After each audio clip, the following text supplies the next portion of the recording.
Hey, everybody, and welcome to this week's episode of Wisdom of the Soul, presented by the Ageless Wisdom Mystery School. I'm Michael Benner. You can find out more, by the way, about the work I do, particularly the private intensives, by going to my primary website, michaelbenner.com.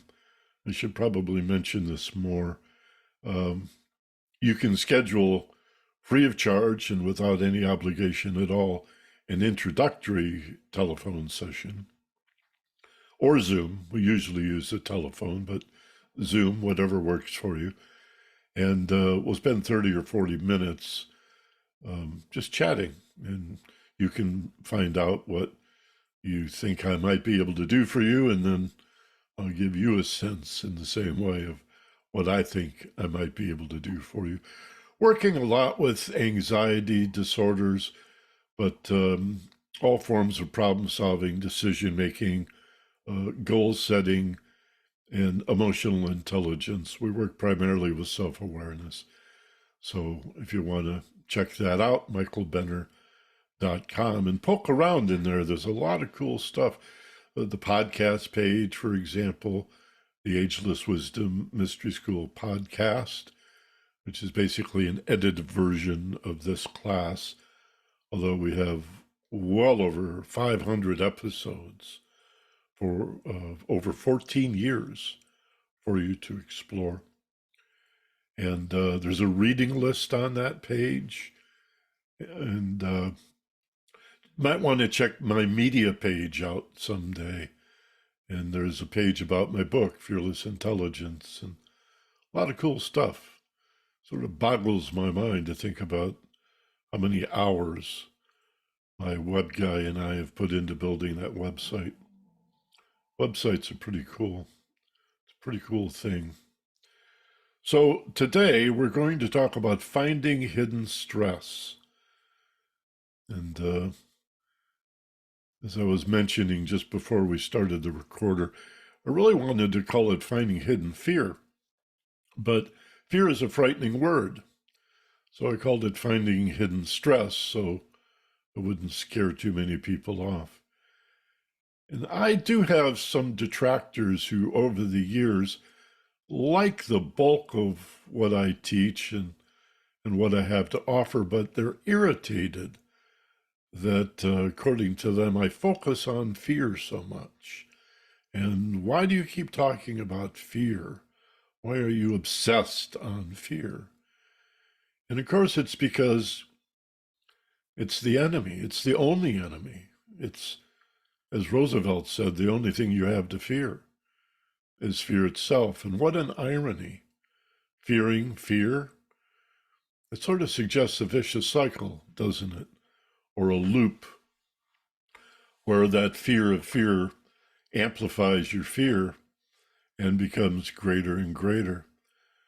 The dynamic is actually fear and ignorance, because ignorance or confusion or uncertainty is the source of our anxiety and our fear. But ironically, sadly, feeling that fear confuses us even more.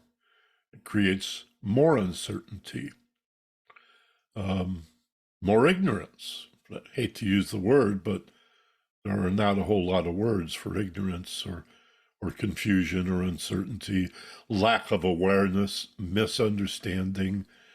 Gosh, that's lack of knowledge, lack of insight. Notice lack of. We have lots of words for knowledge and few words for the absence of knowledge. In other words, stress and anxiety, fear, whatever term we use for it, it shatters awareness and makes us stupid, which is scary, which makes us more confused and more frightened and more ignorant and more anxious, and around it goes like a big whirlwind. And that vicious cycle is what we find ourselves stuck in. And it feels like our fears are holding on to us, and we're stuck in that cycle but actually we're holding on to it.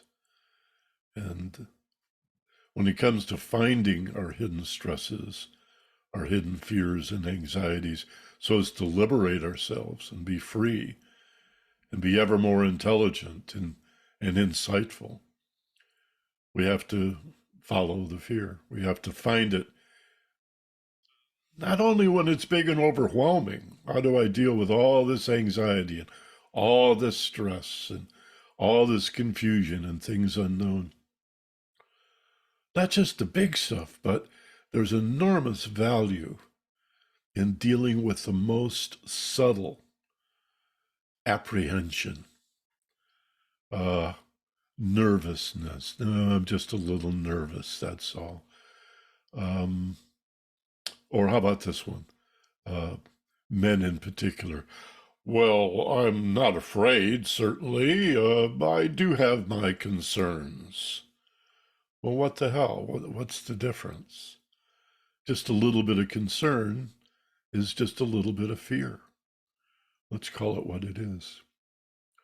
I wanted to call the class today, Follow the Spiders, but I didn't think anybody would understand, so I'll explain it. There's a wonderful scene in one of the Harry Potter books and movies, I saw it in the movie, where following Hagrid's advice, Harry and Ron go into this deep, dark, scary forest, which is, in the monomyth, always a allegory for exploring your own fear and confusion. And Ron gets sort of confused and says to Harry, as I recall it, he's not really sure where to go. And Harry reminds him that Hagrid said, follow the spiders. And they cut to a picture of a wall of spiders all marching deeper and deeper into the cave, the cavern, or the dark forest, I think it was. And so Harry's got the lantern and he's off following the spiders, and Ron just stands there for a second and he goes, follow the spiders, follow the spiders. Why can it never be follow the butterflies? And it's, I know exactly what J.K. Rowling is going for. That's such a beautiful allegory. What happened to follow your bliss? What happened to follow your love? Be the love you're looking for and all of that. How ironic that we have to follow our fear to find our love and then follow that. And then we get knocked off track because something happens, because life is always changing, in flux, impermanent. And so here comes another fear, which is just a feeling that goes with things unknown. Fear has nothing to do with danger. Nothing to do with danger. Fear is how it feels to be confused, to be uncertain, to not know. And that suggests the antidote would be understanding. And how are you going to understand it but by finding it and exploring it? That's our class today. That's what we're going to talk about today.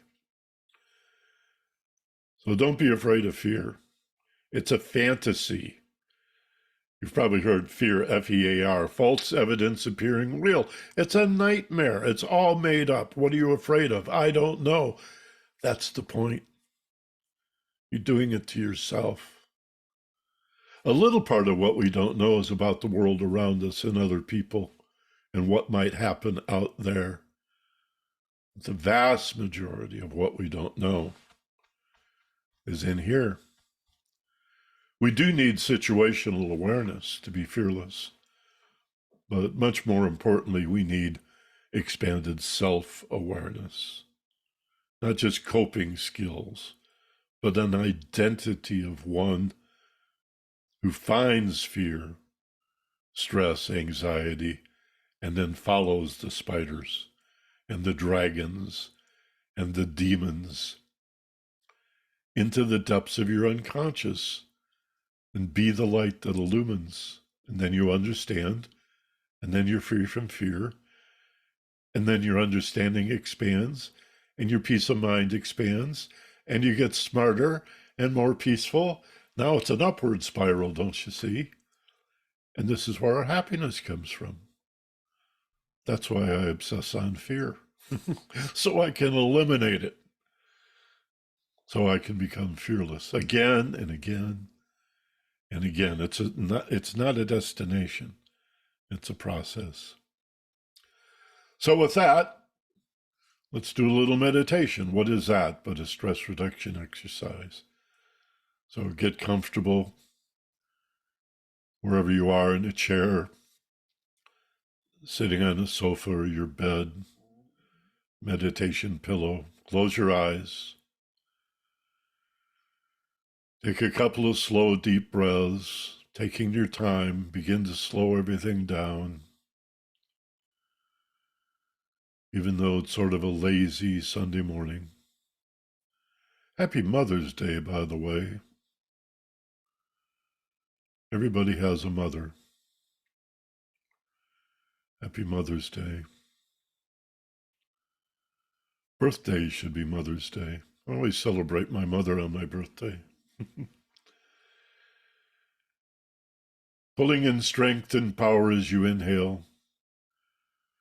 Create and sense a feeling of letting go as you exhale. 3, 4, 5 nice, slow, deep breaths.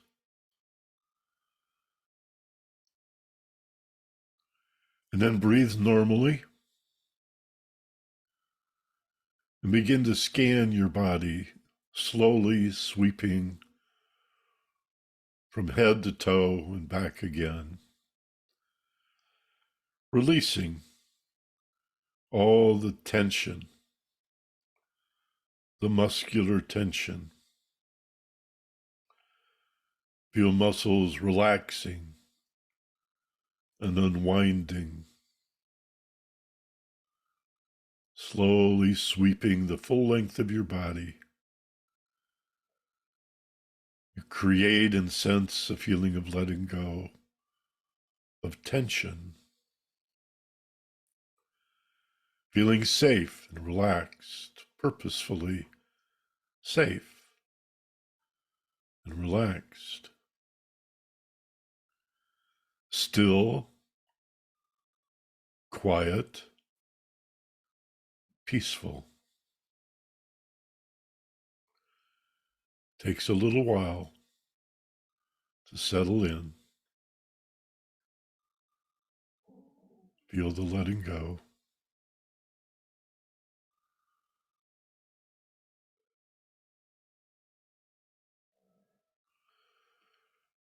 Lift your attention to the bottom of your nose and watch your body breathing itself.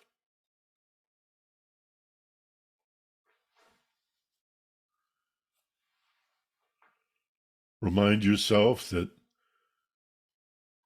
when you take slow, deep, deliberate breaths, or if you were to hold your breath, you are indeed the breather. But right now, allowing your body to breathe itself, as if your body is being breathed for you, you identify not as the breather, but as the one who simply observes the miracle of a body that breathes itself.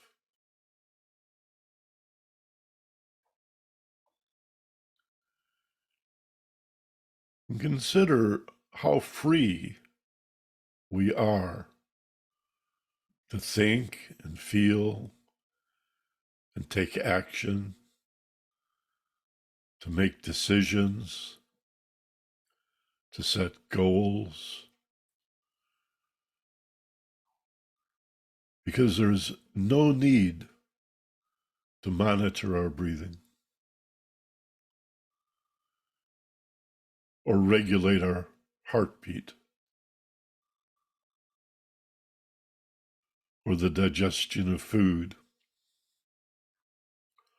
or regulate the immune system. As the observer of your body breathing itself, acknowledge the miracle that there is an innate intelligence that runs your body.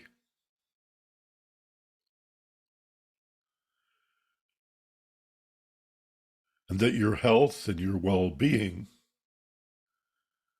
is promoted by ease.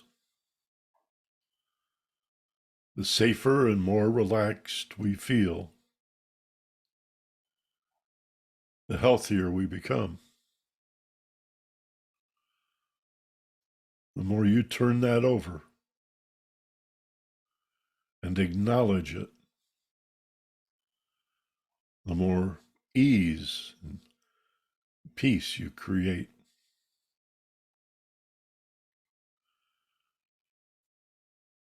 It's no mistake that illness is called dis-ease. For stress and anxiety disable the immune system.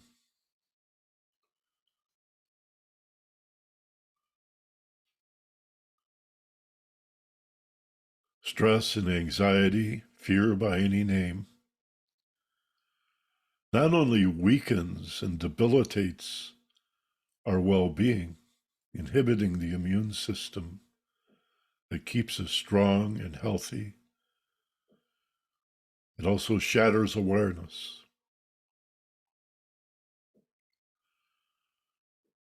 An aspect of the brain dedicated to survival hijacks the higher brain functions, turns off the intelligent part of us, the creative part, the part that comprehends and with insight understands, recognizes and realizes, shuts that all down in favor of a number of changes to help you be physically stronger and survive some potential danger. And so you hold on, your muscles tighten, and your blood pressure goes up consequently. And so your pulse increases as a result.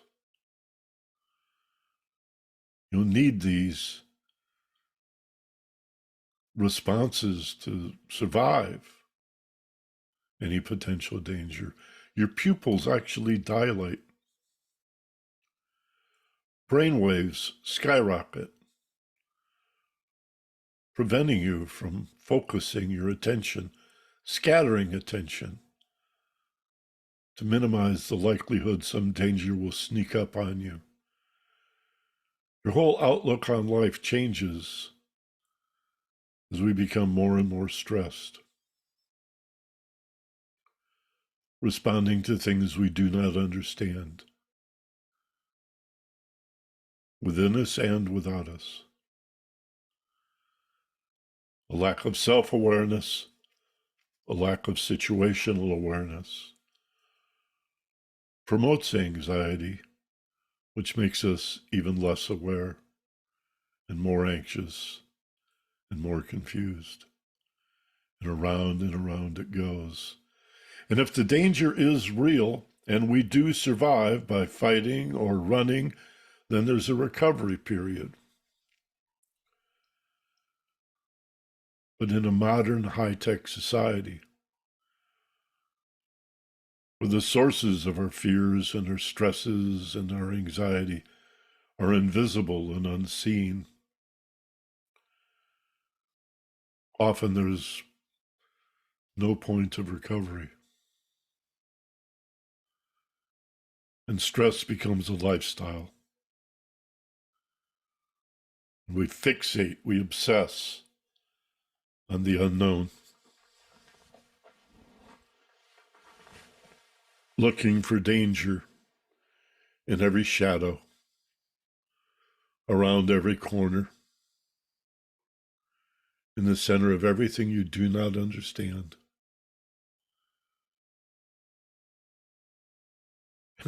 And rather than seek to understand, rather than recognize it as ignorance, and if only we could understand, then it would vaporize and cease to be, we react like animals and look for real danger in the world and try to control the world instead of our response to it. Trying to control the world instead of our response to it. What if instead of changing the world, we seek to change ourselves? While I remain silent for a few moments, and until you hear my voice again, in literally a minute or two, reflect on that. Think of what frustrates you, what irritates you, what seems to threaten you, whatever occurs to you, whatever comes up. Look at your tendency to want to reach out and control the stimulus, and consider instead managing your response, how you look at it, how you feel about it, how you behave in response. Change yourself instead. For just a minute, reflect on that.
In our class last week, we talked about eco spirituality and about how our connection to nature,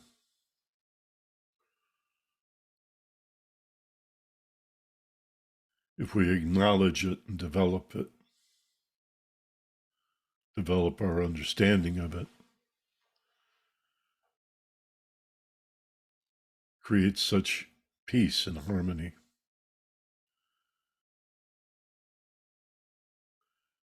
Everything seems okay. In fact, everything seems quite in order, in perfect harmony when we sit and observe nature.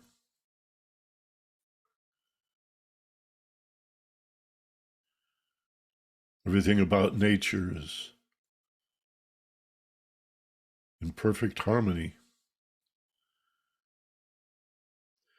Even the clash and apparent conflict of predation, if you zoom out and pull back, can be understood as balance and harmony.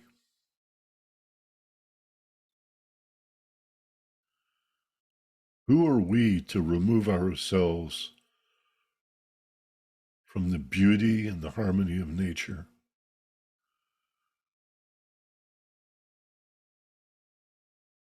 And succumb to a fearful need to micromanage?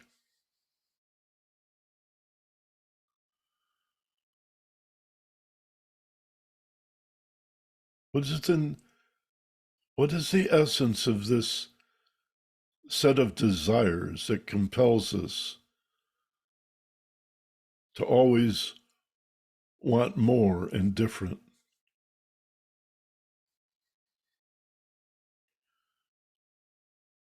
Why are we not satisfied? Why is the richness and beauty of life as it is not enough? We want more. We want different. We want what we want. And we want it now, damn it. And when we can't have it, or it doesn't work, or it falls apart, we get angry at the world, failing to recognize that we set ourselves up for it by refusing to accept reality as it is, life as it unfolds. And we make that mistake again and again and again because of our willful nature. I want it. I want it. No, you don't understand. It's what I want. Not interested in anything else.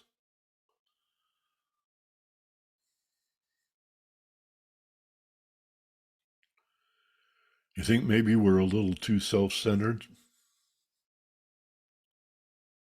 I'm generalizing, using a broad brush, but what do you think? A little too needy, maybe?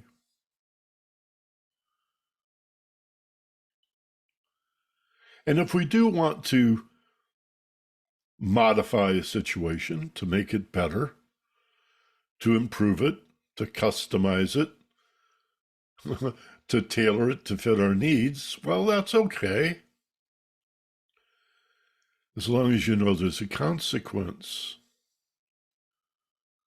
for attempting to change the world instead of yourself, you're likely to be frustrated. And even if you do get what you want, it might come in a different package.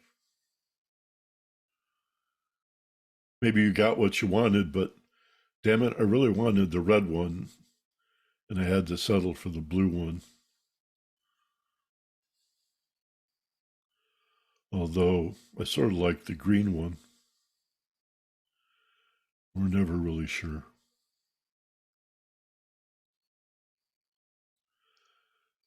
Set goals and objectives. Begin with the end in mind, but hold it gently in your palm, for it is fragile. And even when you do get what you want, you may be surprised to find that what you need is enfolded within it, like it or not. Some of life's greatest blessings arrive costumed as curses and tragedies that you would give anything to avoid. And only later did you realize it was a blessing in disguise.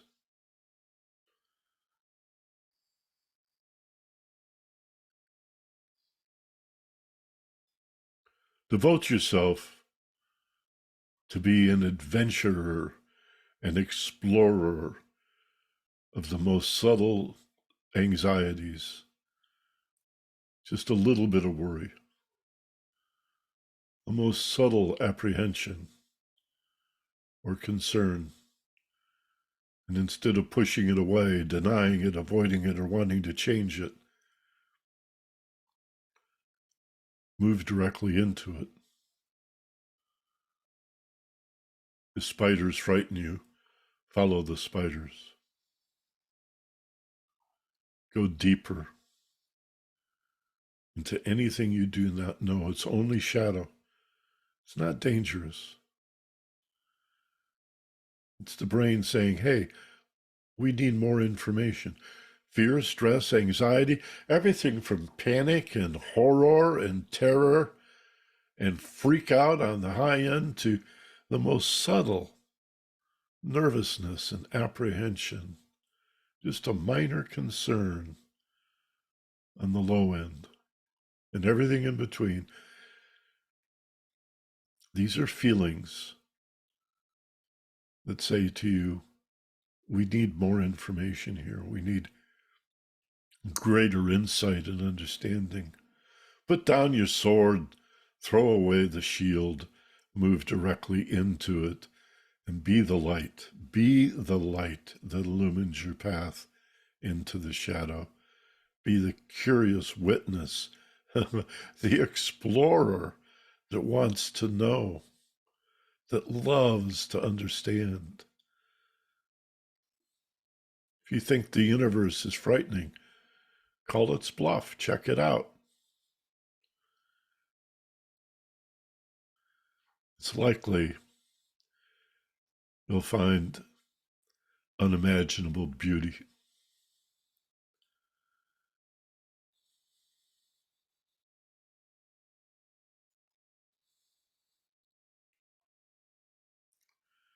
Make it about yourself.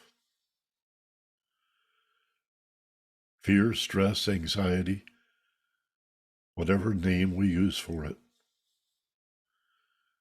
is a response. It's not done to you. It reveals you. To protect your feet, you need not cover the world with leather. Simply wear sandals. Butch up. Wade into it.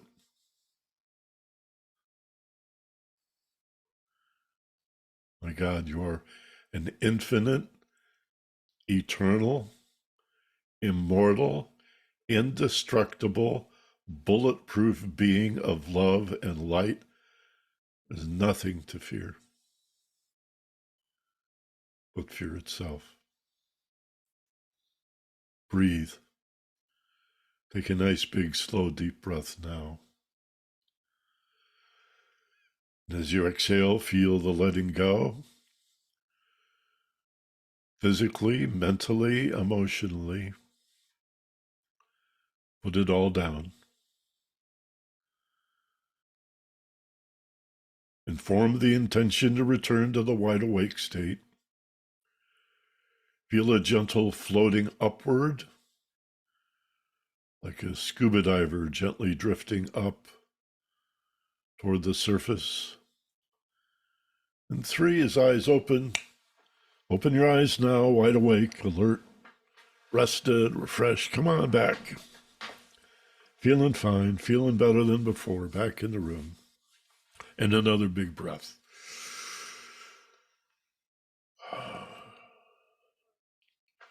I don't know about you, but I like to stretch a little bit, gently stomp the floor, bounce in your chair, and sort of get back in your body. All right. Follow the spiders. I mean, what if you knew there's really nothing to be afraid about? What's going to happen? What's the ultimate fear? There's a lot of research on this. There are the Wallace Book of Lists, most famously, has a whole long sheet of what people fear. The first fear is not death. I think death comes in number 8.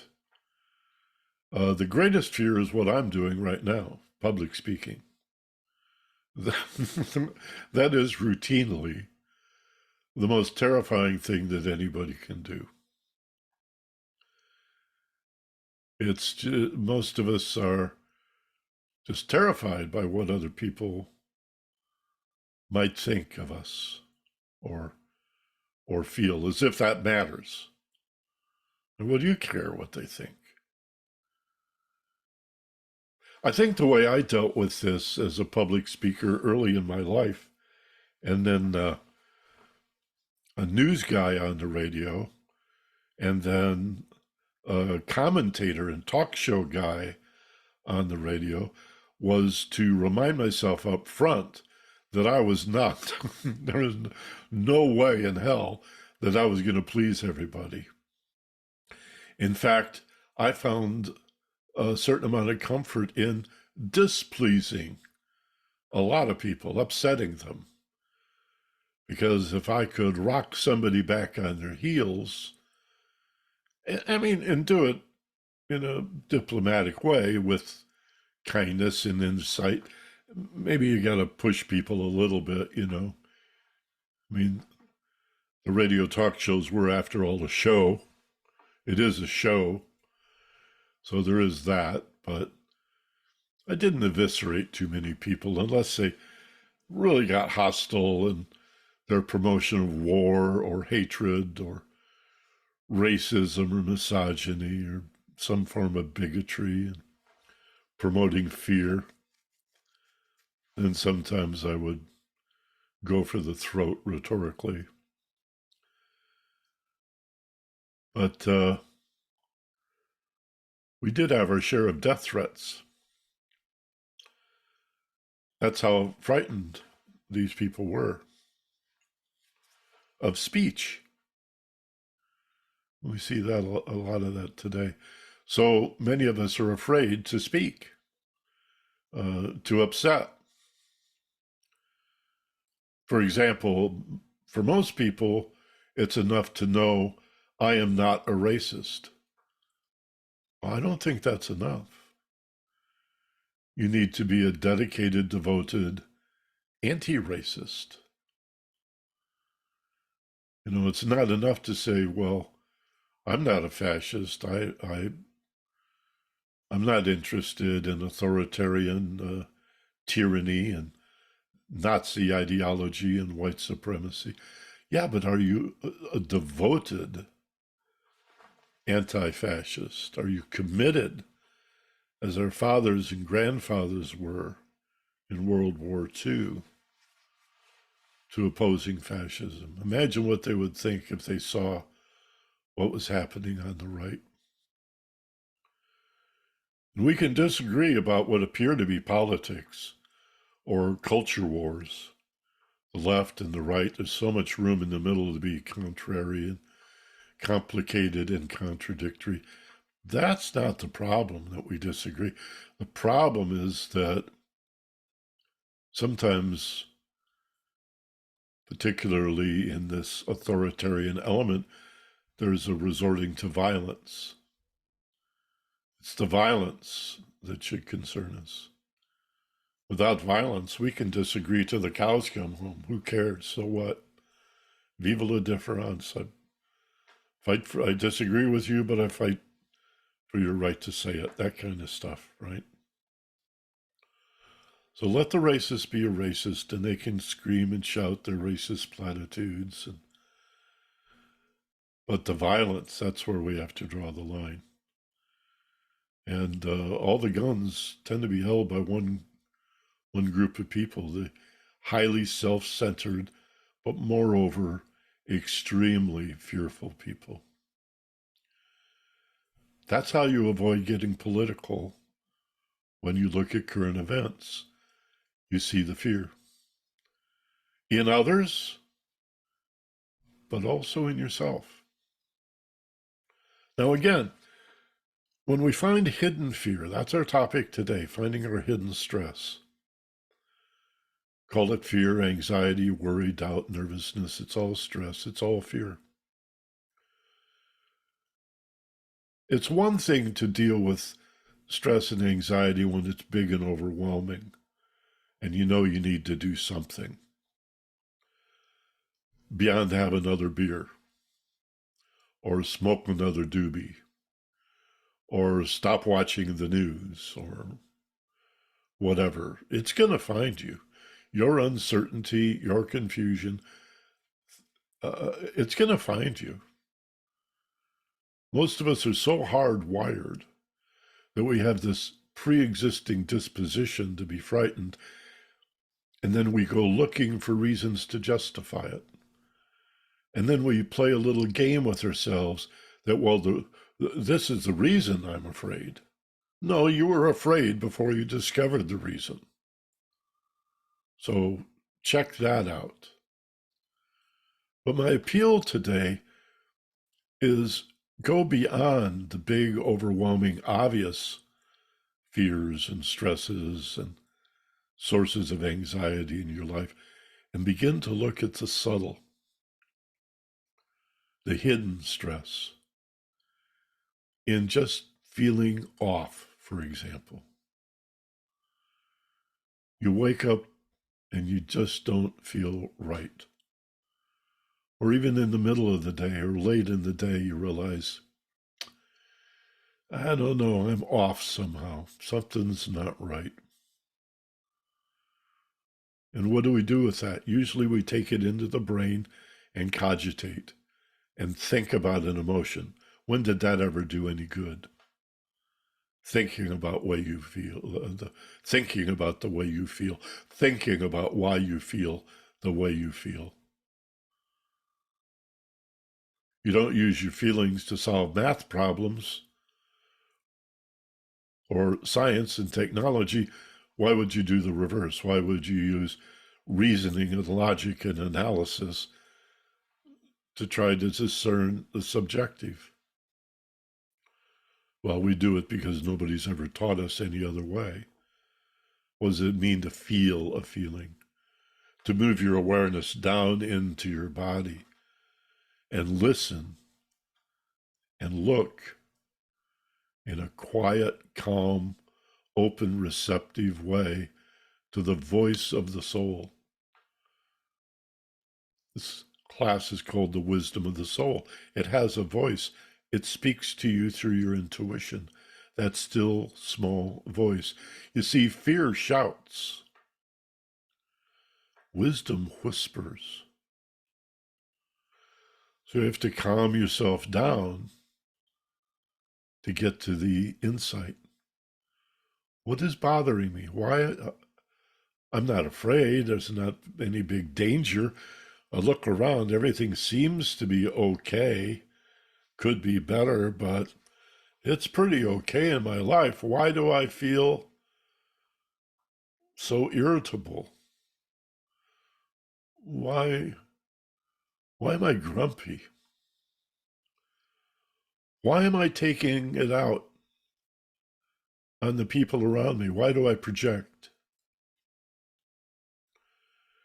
And when you use deep relaxation, contemplation, meditation, just sitting outside when the sun goes down and being quiet, just breathing and relaxing and opening yourself to the non-logical, not illogical, but the non-logical nature of intuition. Listen for the whisper. It'll tell you why you feel this subtle irritation.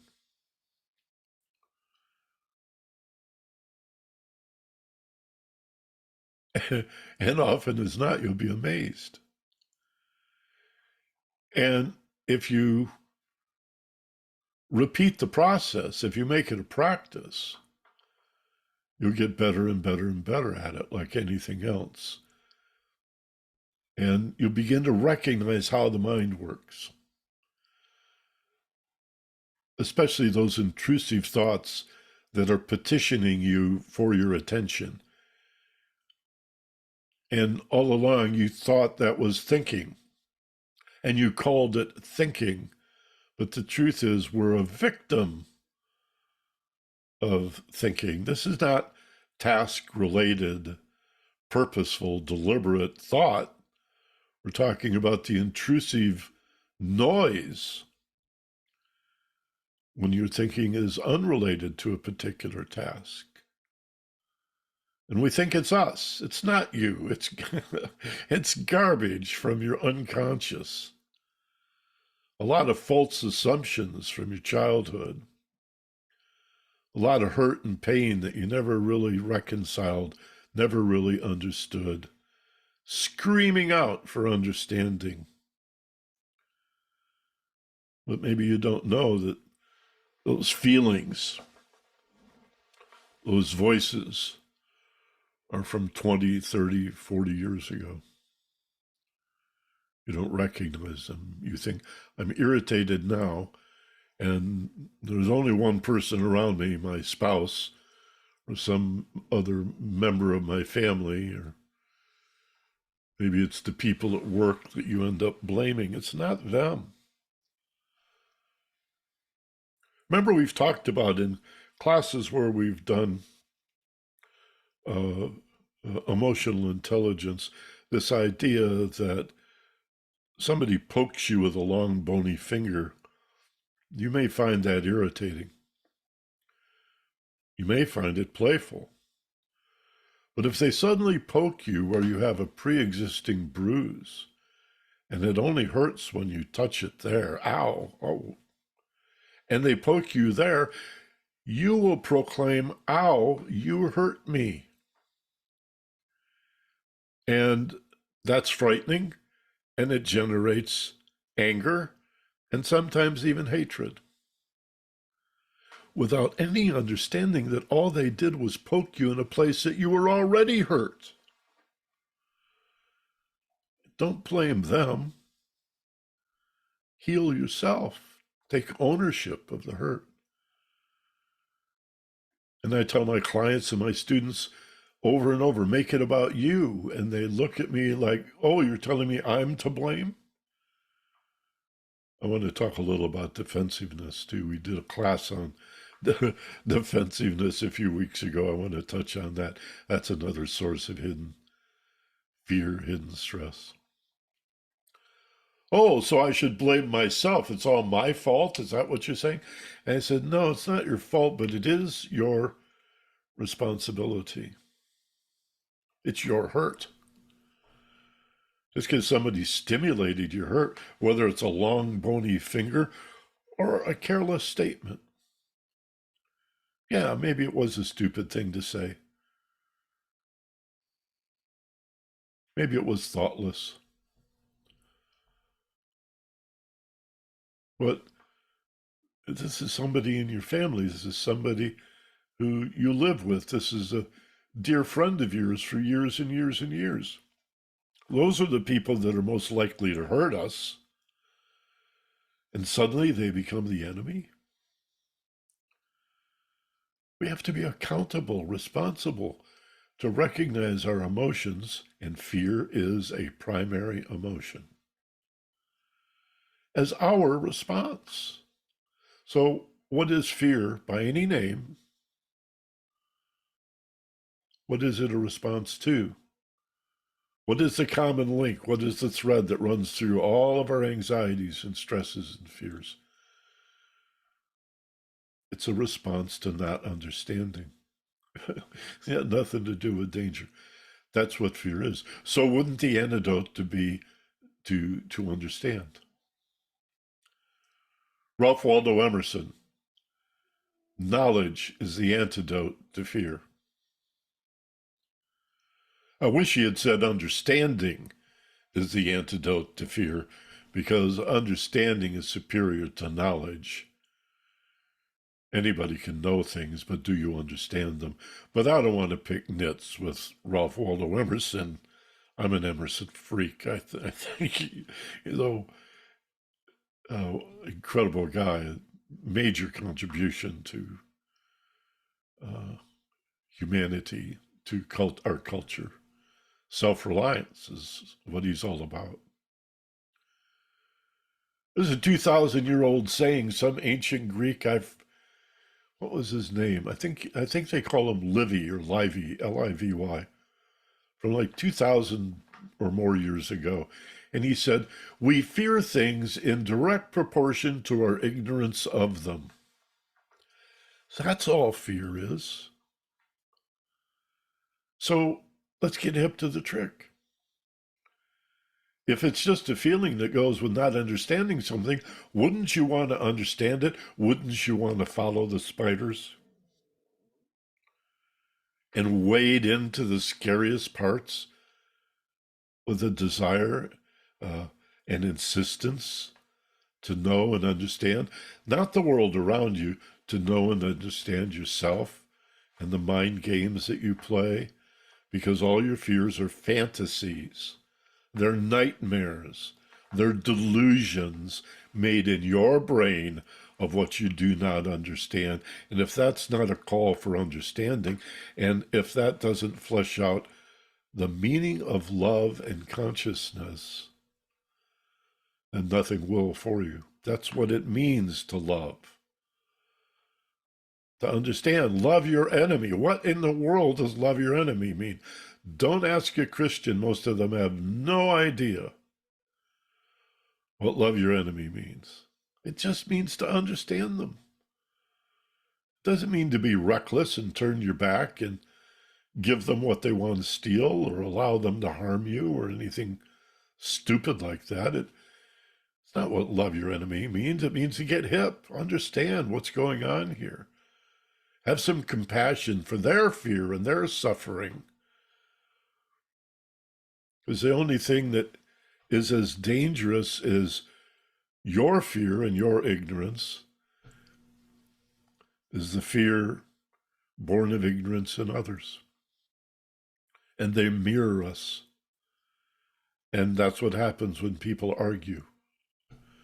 And that's what happens when people threaten each other. And we've built an industry, a war industry, nearly $800 billion this year alone on war, based on this simple concept that we think fear is done to us. We think our lives are done to us. We're victims of a life that's flowing through us and out of us and out into the world. But we turn it on its head and see it as coming to us, at us. He made me feel that way. Well, she made me feel. They made me feel. Well, if this hadn't happened, I wouldn't be feeling this way. Nonsense. Stop it. Just stop it. Turn it around. Take some ownership, some responsibility. You're not to blame, especially if nobody ever explained this material to you. And there are a few people doing it. Thank God there are many women and men who've devoted their life to teaching this stuff, but it's not easy to teach. And those of us who do teach it have to be in the middle of it ourselves. I have to know what I'm talking about. I didn't read this in a book. I got this from exploring my own fears. And I've had, fortunately, very few big, enormous fears.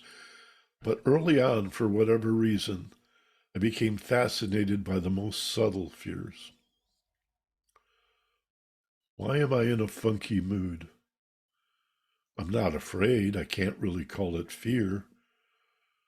But there's some anxiety there. There's something that's confusing me. There's something I just don't quite understand. And playing victim never helped me, figuring out other people, obsessing on them, trying to control them, threaten them, explain them to themselves. You know what you're doing and you know what you do, and you want me to tell you who you are? Whew. Boy, what a waste of time. The Greeks said it thousands of years ago. Know thyself. No Greek philosopher ever said, know other people, figure them out, and explain to them what they're doing wrong. That is not a wisdom. In the East, the same profound truth was extant. Confucius, one who knows others is wise, one who knows himself is enlightened, or herself. Wise to know others, enlightened to know thyself. If not you, who? Who's going to... You need to be understood. You're a magnificent being. You can't rely on other people to figure you out and explain it to you, so you're going to have to do it. And why don't we? Well, because it's unknown and therefore scary. What if I discover the critics in my life are right? What if I find out that my parents were right? I am bad. I'm a bad boy. The word rotten was used in my house. You're rotten. Well, where I grew up, there were a lot of fruit orchards, and I knew what rotten meant. It's when you throw the fruit away. Children take language literally. I didn't think that my behavior was bad, but I was loved. I didn't think my behavior was rotten, but I'm okay. I thought, I am bad, I am rotten. And then you repress that and you forget that you made this false assumption, that you accepted the lie as a child and spend the rest of your life projecting on other people for making you feel that way. Don't you see? So yeah, we can handle the big overwhelming fear. I don't know what to do. Well, what to do is understand it, wade into the middle of it. But I'm encouraging us today to explore the most subtle, as in defensiveness, for example. It is so amazing when you drop defensiveness. Just stop it. Just refuse to defend yourself. Take the hit. That's the way they feel. That was probably a cruel thing for them to say. At the very least, it was thoughtless and insensitive. And yes, it hurt you. But just don't say anything. And then turn and say, how did they get the power to hurt me like that? Could it be that I gave them the power by virtue of not knowing the truth about me? And if I understood me, then they would have no power. They could say whatever they wanted, and I'd know the truth. You'd chuckle at them. They're screaming at you about what a horrible person you are. But no, you know better. So there's no defensiveness. You give it up. In fact, you go the rest of the way to compassion for their suffering. You see? Work on forgiving them and being merciful and understanding how tormented they are that they would talk to you that way. That they would want to try to hurt you to demonstrate your involvement in their hurt. This is not deep, profound psychology. This is pretty straightforward, right? Give up defensiveness. Despair is another one. Hopelessness. Fixating on the future. The reason mindfulness is so important and its emphasis on the present moment is it's the only thing that's real and free from fear. The more you think about the future, because it is unknown, and remember, what did we say fear, stress, anxiety is? Not understanding. So you look to the future, you don't know what the future is going to bring, so you're just asking for it. It's going to be full of fear and apprehension and worry and doubt and nervousness and uncertainty. It's the future. And you wonder why you're stressing out. It's your fixation on the future. And the past, I just mentioned the past, the fear of the past, is all the old stuff that you never did understand. You never did figure it out. Why? Because you're a little kid. You don't have the capacity, the insight, the comprehension, the understanding. You don't even have the vocabulary. I often think of a charming story my friend told me many years ago about his daughter in the back seat as he and his wife and his little girl were driving to the beach in Los Angeles. And they were in the Glendale area, so it was a pretty good drive across town. And their daughter is maybe 4 years old, and she's in the back seat, maybe 5 years old. And they're driving, and they're driving, and they're driving, and still not at the beach. And at one point, she pipes up and she says, "How do you guys know where you're going?" And it reminds me of my childhood and sitting in the back seat of the car, having no idea where we are, having no idea where we're going. And how different is that from the adults we've become? To what extent do we still not know where we are or where we're going, or very much at all, even about where we've been? So when you fixate on the past, it's going to be full of things you never understood. That's fear, that's stress, anxiety. The future, obviously, is full of it.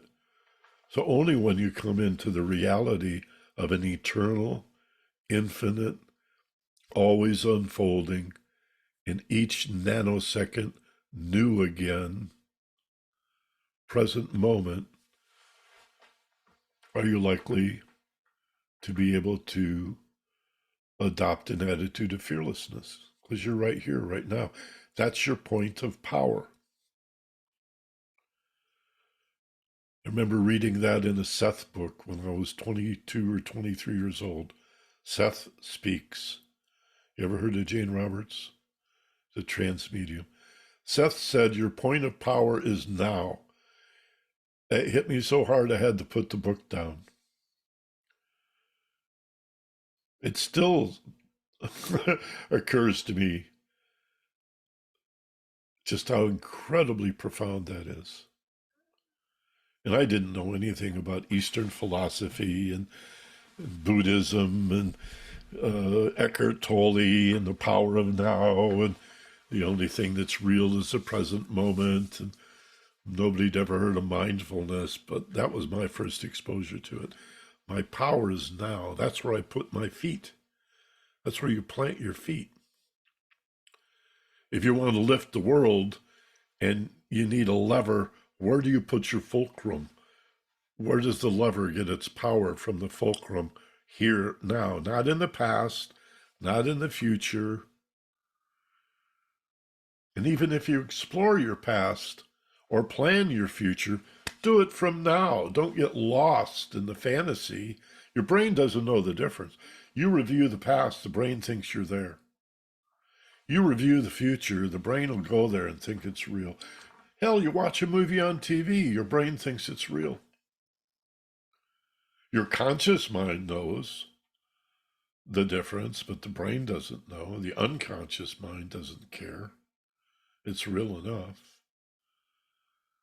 Be careful where you put your mind. Defensiveness, despair, a lot of hidden stress and despair and hopelessness.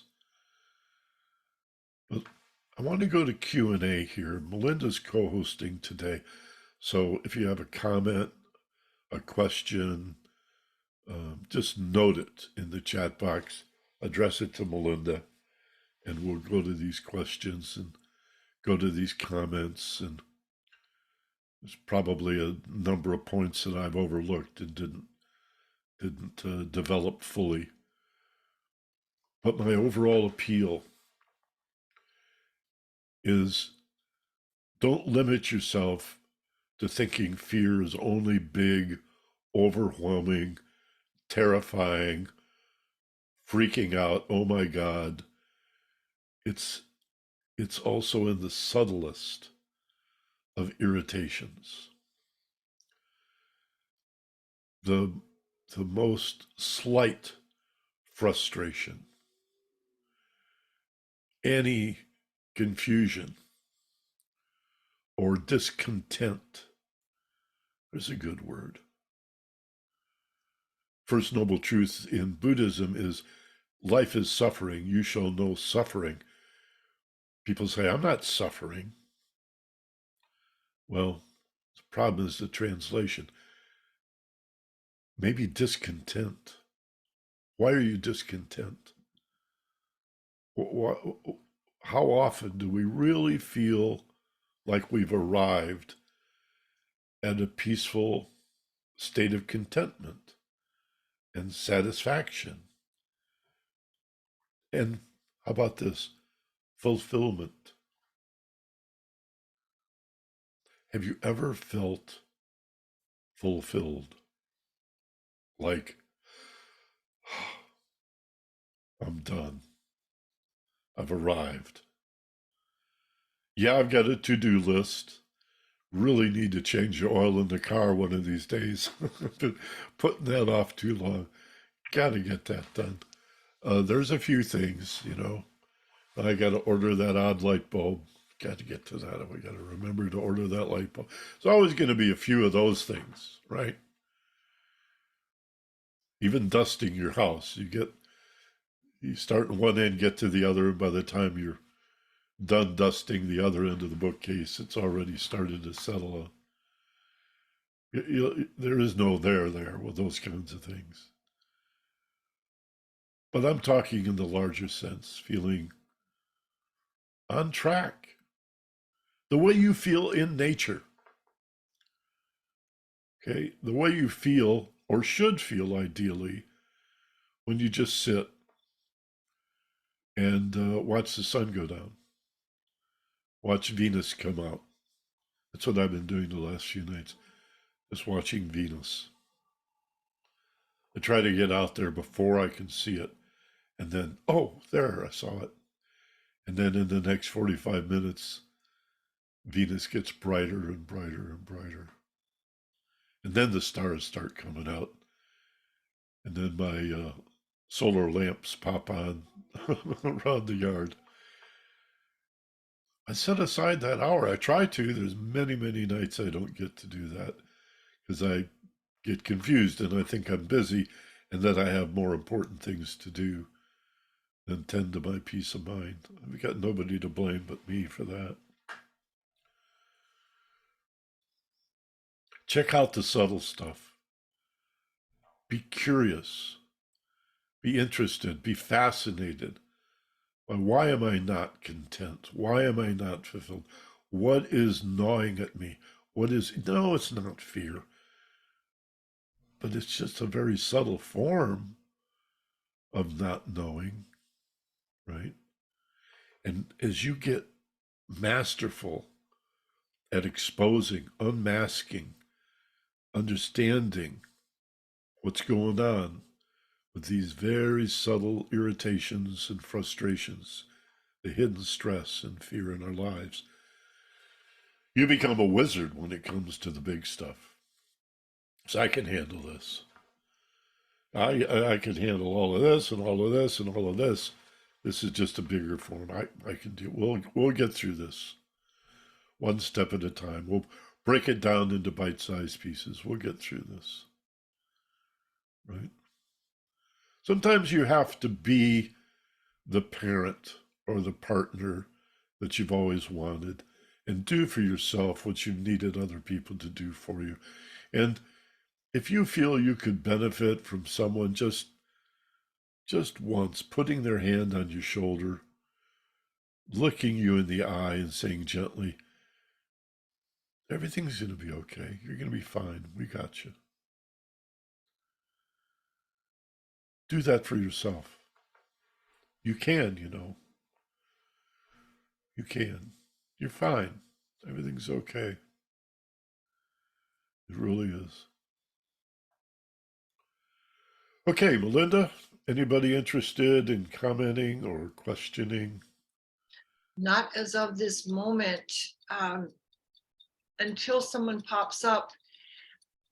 Uh, could you talk about what happens personally to me anyway when when I hurt someone or someone hurts me with maybe with something they said? This happened to me a couple weeks ago. I made looking for help for someone that was a friend of mine. That was my first mistake. My second was discussing what I saw as the problem with someone who's not the friend. Second mistake. Third mistake, it got back to the friend in a kind of a gossipy and malicious way, and they were very hurt. So the framework is, it just seems a little simplistic sometimes to say that we were already hurt where we were bruised. I mean, that has to be true, but that those hurt feelings are my only guide to understanding myself. And if you know where I'm going with this, but that uh, I think we just get hurt sometimes by life, you know, that we can't uh, we can't uh, spiritually progress ourselves, you know, out of that. No. If what you're saying or asking is, uh, is it possible to arrive at some destination where you're perfectly content, blissed out, like some idyllic guru that doesn't have a problem in the world and is never hurt and never irritated and never feels sad? That's a crock. No. Um, Look at the lives of the people that we do know who are spiritually advanced. They're full of pain and suffering and torment. My God, Christ hung on the cross. It says, Father, why hast thou forsaken me? I mean, that's pretty confused for the Son of God. And the crown of thorns and the spear in the side and nailed to a cross. And maybe this is an allegory for the fact that if you're alive, you're gonna know some suffering, at the very least, some frustration and irritation. Is that what you're saying? Am I barking up the wrong tree? No, you're not. It's just sometimes the tendency in circles to feel that yeah, that that isn't just part of life itself, being hurt, hurting people, that we can't really avoid that. And I guess when I stepped in it, it was unbelievably hard for me. And I guess I was struck with both realities. This goes back to something I felt before that's deeper, and I need to do something about what I did right now. And Hanif does have a comment, just by the way. All right, let me say, before we go to Hanif, let me say, so common in my life that I could call it a pet peeve is the complaint that, with an air of astonishment, someone will say to me, so you're talking about me behind my back? As if it's some grand conspiracy. Yes, I was talking with a mutual friend about you because of our shared concern and interest in who you are, the fact that we love you, and want what's best for you and wish to support you. And why would you turn that into a negative and hold us responsible for the for the for the fact that you've turned it into something negative? You know, the connotation of talking behind my back. So I can only speak about you to you. I cannot speak about you to anybody else. I mean, it's absurd. Well, that's helpful. I've seen people just freak out. What right do you have to talk about me behind my back? Well, excuse me? What? What is this behind your back connotation? Why are you attributing all these negative, what's the word I want, motivations to genuine genuine concern. Well, because that's what we do. We get scared, we get stupid. That's the problem. That's the vicious cycle we have to lift ourselves. Let me say this, and then I'll go to Hanif. I talk a lot about the vicious cycle every time I get into discussions of fear and anxiety. Of the mental side, which is ignorance, confusion, uncertainty, and the emotional side, which is fear, anxiety, stress, everything from nervous apprehension to panic. Each feeds the other. It's a chicken and the egg. It rises up out of itself.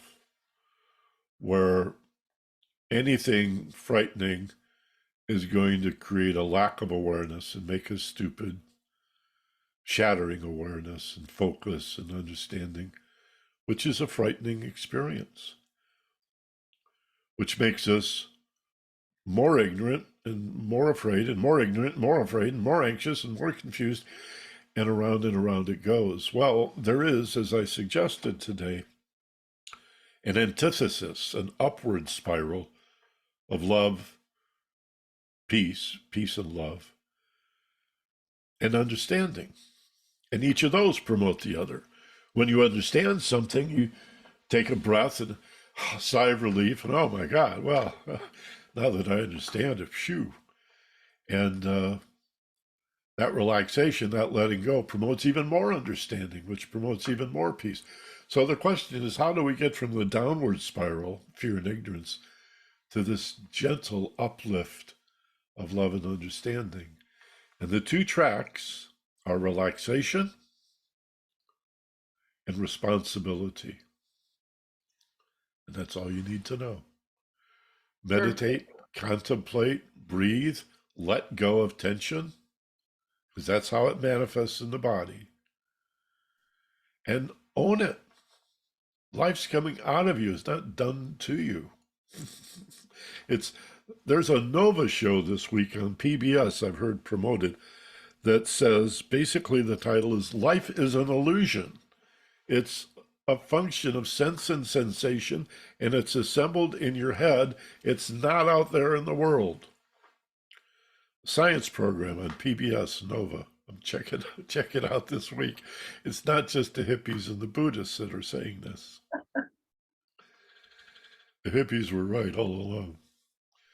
Yeah, we were. Yeah, we were. Okay. Two things. Hanif has a point. Mel G doesn't need a comment back, but they pointed out that they had trouble finding the donate link on Ageless Wisdom website. And I'm going to read Hanif's comment. Michael, well, let me respond to that first. Sure. There is no donate button on the agelesswisdom.com. The donate button is on one page only, and that's the wisdomofthesoul.school. Thanks for asking, by the way. School doesn't sound like a domain. It's not .com, .org, .net, but .school is a domain. So wisdomofthesoul.school. It's also accessible from my splash page at michaelbenner.com if you just click on Zoom class. And that's got a little video that introduces a class, about 3.5 minutes, and a bio about me, and a newsletter form where you can get on the mailing list. And in the upper left of that is a little PayPal button that says donate.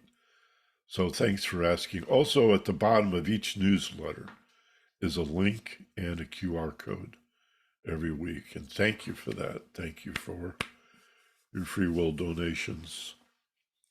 Help defray, I often say defer our costs, helps defray our internet costs. Now, what was the rest? Hanif says, Michael, do you believe that stress is cumulative? At some point, it's a vicious cycle.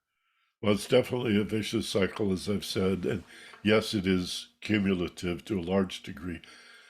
I suppose it's possible to get to a point where more stress uh, you know, you keep adding stress, and there's a point where you're pretty saturated with fear, and you just can't really be even any more stressed than you already are. But there's no doubt that it's cumulative, and that's why you want to nip it in the bud, to borrow from Barney. Um, Deal with it when it's small. Don't let it get big, and it's much easier to manage, and becomes a fascinating form of self-care to sit with every little irritation and every little frustration and say, damn it, what is this about? Let me turn off the friggin' TV or my computer. Let me go find an easy chair and close my eyes and take 10 minutes to explore it. And you just close your eyes and take a few breaths and relax, go into a nice, quiet, meditative state, and then hold gently in your mind this feeling, whatever it is, this defensiveness, this despair, this sadness, this mild irritation, this feeling that life is unfair, that nobody understands you, this budding anger, whatever it happens to be, and study it the way you would stare at a flower.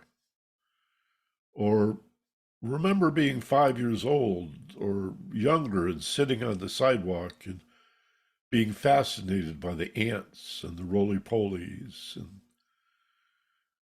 go to that beginner's mind. It's a Buddhist technique of reawakening the wonder and awe of being a child, and add some oh boy, golly gee whiz, how cool, awesome dude, to this discovery, reminding yourself that you're a spiritual being. You're not bad.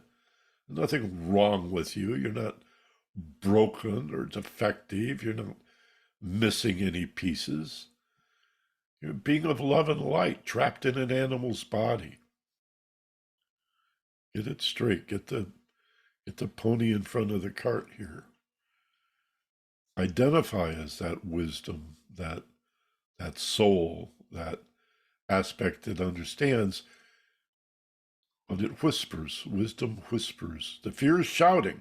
So you have to close your eyes and relax to let that screaming anxiety fade away, fade away, fade away. Then with a little patience, 20 seconds, 30 seconds, a minute later, here it comes. Sometimes dawning slowly, like the rising sun in the morning. Sometimes the light bulb pops on. Sometimes you're thunderstruck. The top of your head blows off. And while I've told the story before, I'll tell it again. The way this all came to me years and years and years ago, 40 years ago, is sitting in meditation with no particular intention other than just relaxing and watching my mind work. And suddenly, it was so amazing. This voice comes out of the blue. It even said my name. Like everything in my mind fell away. And this voice said, Michael, the best parts of you are hidden where you're most afraid to look. And it was like I was hit with a sledgehammer. I mean, in the best possible way. It didn't hurt. It was just such a revelation, such an epiphany. And I thought, oh my God, how can I remember this? How can I make sure I'll remember? And I repeated it to myself over and over so as not to forget. The best parts of you are hidden where you're most afraid to look. The best parts of you are hidden where you're most afraid to look. Oh my God, I should look at what I'm afraid to look at to find the best parts of me. I should explore all of my fear. It's Robert Frost, The Road Less Traveled. It's going to the scariest bits in me to understand because they represent what I don't understand. So how am I going to understand but to explore what scares them? It was like suddenly it was all so obvious. Why had nobody ever told me this? And only later did I find out that many people had said the same thing. I just hadn't been exposed to it. Joseph Campbell said, "The treasure you seek is hidden in the cave you least wish to enter." Carl Jung said basically the same thing. I just, I just didn't know it until I allowed the wisdom in the deeply relaxed state to reveal it to me. And then I was off and running. And I've been fascinated by fear ever since. So the slightest little confusion, I call it fear. People say, that's not fear. That's just, you're a little nervous. Well, a little fear is still fear. Let's call it what it is and not minimize it by saying, oh, it's just anxiety, free floating, non specific anxiety. Well, I don't care if you call it fear, anxiety, stress. The point is, the more you understand it, the more it vaporizes. It ceases to be. It only exists in the presence of ignorance and confusion. What could be simpler? And yet, look in the dictionary. Every dictionary will tell you that fear is a function of a threat, a danger, a hazard, real or imagined. It's an indication of danger. It's not. It's an indication of not understanding. Okay, and was there another point? No? Oh, so we solved the problems of the world? Yes, you have. Thank you for that. I thought that was very helpful. Sometimes the spiritual color is, if you were more advanced, you wouldn't go through this. Yes, yes, I'm glad you stressed that this is our work. Going into that cave, that's our work. yes, and the idea that you could get there Yeah. is egoic BS, absolute nonsense. It's why never believe a teacher who calls himself a master or herself a master. Unfortunately, the term is used in a less formal way with Reiki, and Reiki teachers are called masters. I think it's a horrible mistake to call yourself a master because there is no mastery. You're always a student. If you think you've arrived, you're on a cul-de-sac of ego.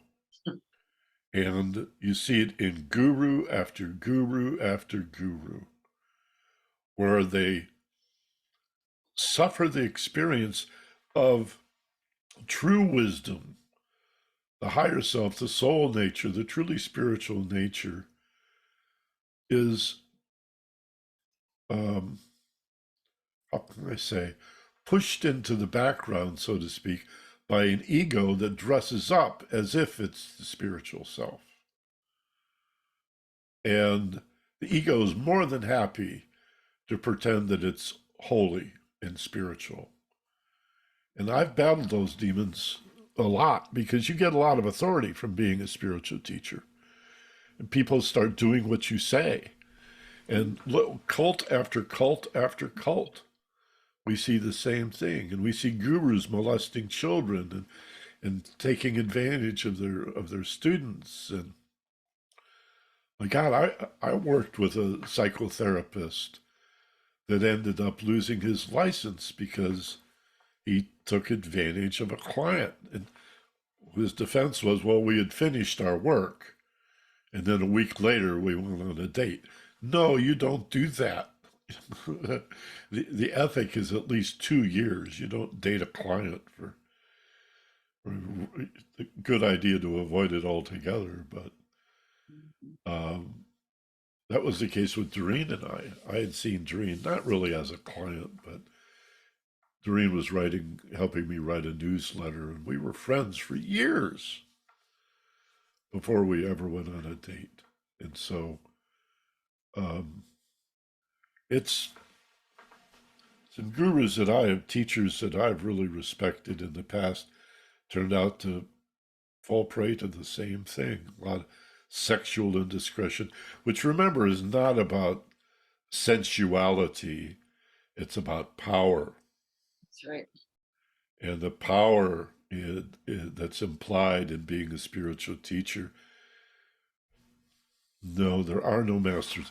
Those who say don't know, and those who know don't say. In the old mystery schools of Alexandria and Athens, you would enter after many years of study. If you qualified and were accepted, you would enter as a hierophant, an expert, and years later, graduate as a neophyte, a beginner. And that's how we should approach all wisdom studies. The more you know, the more you realize you do not know. That's wisdom. Emphasis on what you don't know, on what you don't understand, so as to know more and understand more. So any teacher that seems to have all the answers, and they never get bummed out, and they never have a bad day, they never get hurt. God, that's not real. That's just, the more spiritual you are, the easier it is to get hurt. It's just you know what to do with it. You recover more quickly. I get hurt all the time. Ow, that hurt. You know, just watching the news hurts me. The way people talk and behave, that hurts me a lot, hurts me more than ever. Mm-hmm. But I breathe and relax, and I go to compassion, and I learn from it. And I heal it every day, is healing and healing and healing. But you're raw, you're tender out on the edge of living life in such an exposed way. It's just, the idea is recover quickly. I'm really glad you brought that up. Thank you. That was a very, very nice explanation. Yeah. All righty. All the time we have. Thank you, everybody. Happy Mother's Day again. Everybody's got a mom, and I hope you honor her on this day, whether she is still in form or passed beyond. What can I say about mothers? Remember, nature is a mother. Mother Earth is a woman. The feminine is open and receptive. The soul is feminine because it's open and receptive. The only reason that the Godhead is often portrayed as a male is because it is causative. Spirit is causative. Matter is receptive. The life giver, the nurturer, life itself. And so there's a male-female balance here, a yin and a yang for sure. But it's nice. It should be more than a Hallmark card holiday to honor our mothers at least one day a year. Open up your mics if you would, unmute, and say thanks to your friends and neighbors. And I'll see you next week in Namaste, Aloha, and Salam. Thank you. Seeing Thank you, everybody. Michael. Bye. Thanks, Melinda. Bye. Great class. Thanks for Bye, being here. everybody. Michael. Thanks. Yeah. Bye-bye.